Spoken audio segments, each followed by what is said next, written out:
Lundi, le 1er octobre 2018, les élections législatives générales ont été organisées au Québec, la seule province majoritairement francophone canadienne, et la coalition Avenir Québec, qui est un parti conservateur et nationaliste et qui supporte une autonomie, une plus grande autonomie sans l'indépendance totale pour le Québec, a nettement gagné, ou a clairement évidemment gagné ces élections générales québécoises avec 37,4% des voix et 74 députés sur 125.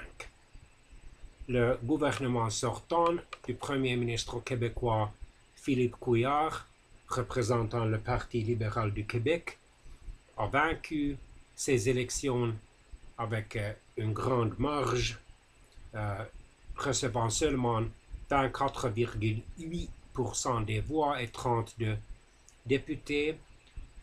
Québec solidaire, un parti de la gauche, a reçu 10 députés avec 16,1% des voix, tandis que le Parti québécois, dont le but éventuel est l'indépendance politique totale du Québec avec l'association économique avec le reste du Canada, n'a reçu que 9 députés avec 17,1% des voix.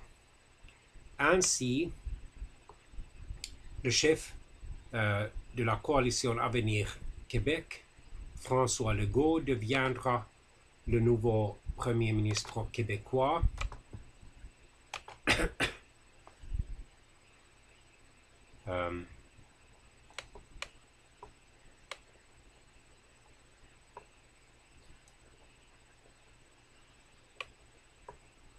Il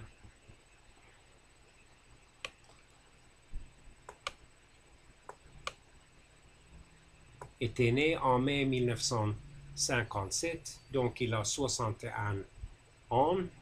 Il était né à Sainte-Anne-de-Bellevue. Il est un ancien membre du Parti québécois.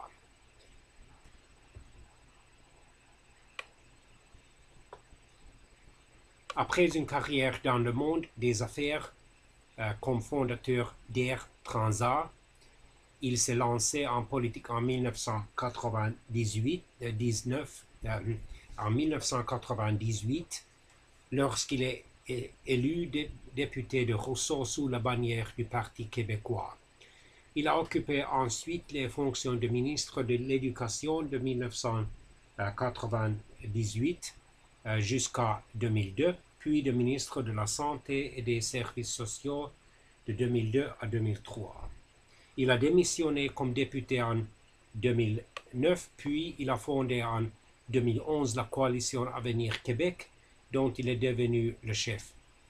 Élu député de l'Assomption à l'élection générale québécoise de 2012, il a été réélu en 2014 et donc il a dirigé son parti à une majorité évidente aux élections générales du 1er octobre 2018.